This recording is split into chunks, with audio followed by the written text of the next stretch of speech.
एक मिनट, तो आपको भ्रामक दावे सिर्फ बाबा रामदेव के दिखते हैं? आपको भ्रामक दावे समाज में और कहीं नहीं दिख रहे हैं? कोई कंपनी नहीं कर रही है भ्रामक दावे? एक एनर्जी ड्रिंक के नाम पे आप बेच रहे हो कि उसको पीने के बाद डर के आगे जीत है, उसके बाद एक आदमी मोटरसाइकिल उठाता है और वो बिल्डिंगों के ऊपर स्टंट्स कर रहा है। ये भ्रामक दावा नहीं है कि ये एनर्जी ड्रिंक पीने के बाद आप स्टंटमैन बन जाएंगे? एक क्रीम है फेयर एंड लवली, वो दावा करती है कि 14 दिन में गोरे हो जाओगे आप। कितनों को गोरा बना दिया उसने? पूरा हिंदुस्तान गोरा हो जाना चाहिए था फिर तो। मैं ये कह रहा हूं कि आप समझ नहीं रहे हैं इस बात को। योग और आयुर्वेद जो है वो भारत की परंपरा है, भारत की आत्मा है। और वो व्यक्ति जिसकी बात आप कर रहे हैं, हम लोग कितना खुश हो रहे हैं। मुझे तो दुख इस बात पे है कि जनता कितनी खुश हो रही है। तुम्हारा क्या ले गए वो बाबा रामदेव? तुम्हारा क्या ले गए? जनता खुश हो रही है कि लाला रामदेव को दिखा दी औकात कोर्ट ने। तुम्हारा क्या, तुमने क्या जीत लिया उस पर?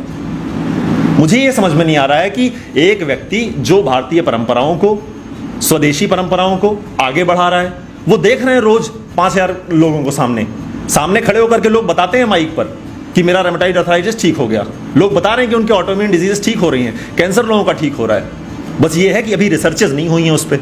आज के 20 साल पहले, 50 साल पहले अगर आपको कोई कहता कि मोबाइल से वीडियो कॉल भी की जा सकती है, आमने सामने देख सकते हैं एक दूसरे को, मानते हैं आप? नहीं मानते। लेकिन आज आप मानते हैं उस बात को। तो ऐसी रिसर्च की जरूरत है ना। आप ये कहिए कि आयुर्वेद में और रिसर्च की जरूरत है, मैं मानता हूं। योग में और रिसर्च की जरूरत है, मैं मानता हूं। लेकिन आप ये कह रहे हैं कि अब आप विकिपीडिया खोल के देखिए, उस पर लिखा है कि ये स्यूडो साइंटिफिक है। विकिपीडिया एक ऑथेंटिक सोर्स ऑफ इंफॉर्मेशन है, उस पर लिखा हुआ है आयुर्वेद प्रैक्टिसेस जो हैं वो स्यूडो साइंटिफिक हैं। आप किस आधार पर इस बात को कह रहे हैं? कोई आधार है आपका इस बात का? आप एक जिम्मेदार प्लेटफॉर्म है, इंडियन मेडिकल एसोसिएशन, नाम के आगे इंडियन लगा लिया है उन्होंने, तो इससे लग रहा है कि ये सरकारी संस्था है, भारत सरकार उसके विरोध में। इंडियन लगा लेने से आप सरकारी संस्था और बहुत ऑथेंटिक नहीं हो जाते हैं। इंडियन मेडिकल एसोसिएशन और आयुर्वेद की ये लड़ाई है। ये एक हमको दिखाई दे रहा है, बहुत एक परसेप्शन आ रहा है लोगों के सामने कि एलोपैथ और आयुर्वेद में ये लड़ाई चल रही है। एलोपैथ आयुर्वेद की लड़ाई नहीं है। एलोपैथ और आयुर्वेद जो है ये साथ में चलने वाली पद्धतियां हैं। आयुर्वेद जो है वो जनक है, एलोपैथ उसके बाद जो है उसमें और मॉडिफिकेशन होकर के डेवलप हुआ है। एलोपैथ बहुत अच्छी चिकित्सा पद्धति है। लेकिन ये सारी लड़ाई इंडियन मेडिकल एसोसिएशन की और आयुर्वेद की है। इंडियन मेडिकल एसोसिएशन आयुर्वेद को क्वैकरी कह रहा है। क्वैकरी का मतलब जानते हैं आप? Fraudulent practices, fraud. और हमको, आपको शर्म नहीं आ रही है? आने वाले समय में आपको पता है क्या होने वाला है? आने वाले समय में ये जितनी भी योग की प्रक्रियाएं हैं, जितनी भी आयुर्वेद की औषधियां हैं, ये सारी औषधियां अलग अलग नामों से विदेशों में, पश्चिमी देशों में पेटेंट हो जाएंगी। और आप बैठे रहिएगा इसी मिथ्या अहंकार को लेकर के कि आप सब कुछ हासिल कर लेंगे एक दिन। जितनी एक्सरसाइजेज आपकी हुआ करती, जो मार्जारी आसन है उसको कैट पोज के नाम से पेटेंट कर लिया गया है। कहते रहिएगा उसके बाद कि नहीं हमारे शास्त्रों में दिया हुआ है मार्जारी आसन। जैसे आज हम बात करते हैं गुरुत्वाकर्षण को लेकर के कि हमारे शास्त्रों में महर्षि कणाद ने कह दिया था वैशेषिक दर्शन में। कहते रहिए न्यूटन ने तो दे दिया। कौन मान रहा है आपकी बात को? ऐसे ही आने वाले समय में आपके सारे प्राणायाम को ब्रीदिंग प्रैक्टिस के नाम पे बेचा जा रहा है। बोल रहे हैं ना डॉक्टर्स को, आखिर प्राणायाम बोलने में क्या शर्म है?